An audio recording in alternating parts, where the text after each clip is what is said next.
மிதுன ராசிக்காரர்களுக்கு இந்த 2025 சனி வக்கர பலன் எப்படி இருக்குது? கர்மஸ்தானத்தில் தானே இருக்கார். அவர் 9ஆம் வீட்டுக்கு வராரோ அல்லது 9ஆம் வீட்டுக்கு பார்வை இருந்தாலோ நம்ம ஏதோ ஒரு ப்ரொடிக்ஷன் மாற்றலாம். 10ஆம் இடத்துல கர்மஸ்தானத்தில் தானே அப்படியே இருக்கார். அந்த நட்சத்திர கால் ஒன்றி மாறுது.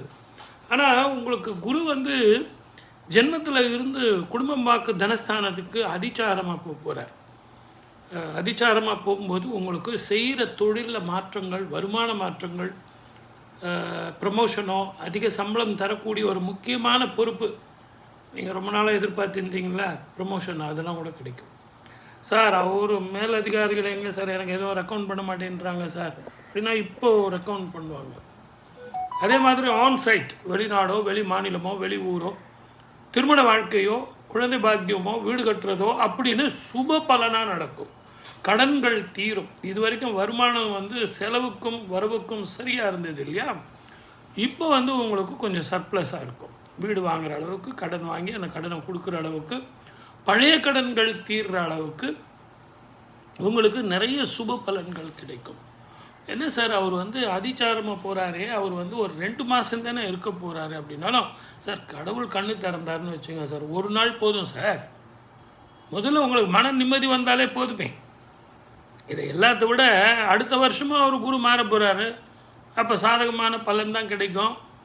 இப்போ உங்களுக்கு கர்மஸ்தானத்தில் இருக்கிறது என்ன பலன் தரும்? சனீஸ்வரர் வக்ரம் பெறுறது எப்படி இருக்கும், அதுதான் இதனுடைய பலன். அப்போது அந்த மாதிரி பலன் உங்களுக்கு சாதகமாக தான் இருக்கும். அதுவும் கர்மஸ்தானத்தில் போய் அவர் குருவோட வீட்டில் உட்காந்துருக்காரு இல்லைங்களா, தொழில் மேன்மை, புதிய தொழில் ஆரம்பிக்கலாம், வருமானங்கள் கூட அனுபவத்தை கொடுத்துட்டானே சார். கடந்த காலங்களில் உங்களுக்கு ஏற்பட்ட அனுபவங்கள் எத்தனை அனுபவம்னு நான் சொல்கிறது, அத்தனை அனுபவமும் உங்களுக்கு பணமாக வரும். அதே மாதிரி ஸ்திர சொத்துக்கள் சேரும், தீராத பிரச்சனைகள்லாம் தீரும். உடலில் முதல்ல தெம்பும் தைரியமும் மனோதைரியம். ஒரு மனுஷனுக்கு மனசில் தைரியம் இருந்ததுன்னு வச்சுங்க சார், எதையுமே சாதிக்கலாம். அப்படிப்பட்ட சாதனைகள் நீங்கள் செய்ய போகிறீங்க. உங்களுக்கு அந்த 10ஆம் இடத்துல முடிஞ்ச வரைக்கும் ஆர்கியூமெண்ட்டை விட்டுருங்க. ஹையர் அத்தாரிட்டி, கவர்மெண்ட்டில் அவங்கக்கிட்டலாம் கொஞ்சம் நீங்கள் ஆர்கியூமெண்ட் பண்ணுறதை விட்டுருங்க. இந்த ஆர்கியூமெண்ட் பண்ணாமல் இருந்தீங்கனாலே பல பிரச்சனைகள் தீரும். நிதானமாகவும் பொறுமையாகவும் இருந்து இந்த காலகட்டத்தில் சாதிக்கக்கூடிய காலமாக, வெற்றி பெறக்கூடிய காலமாக நீங்கள் இருக்கலாம். அதனால் உங்களுக்கு நான் சொல்கிறது ஒன்று தான், கொஞ்சம் நிதானமாக பொறுமையாக இருங்க. இந்த காலகட்டத்தில் ஜெயிங்க, எல்லாமே உங்களுக்கு சாதகமாக அமையும். சனி வக்கரத்தை பற்றி கவலைப்படாதீங்க.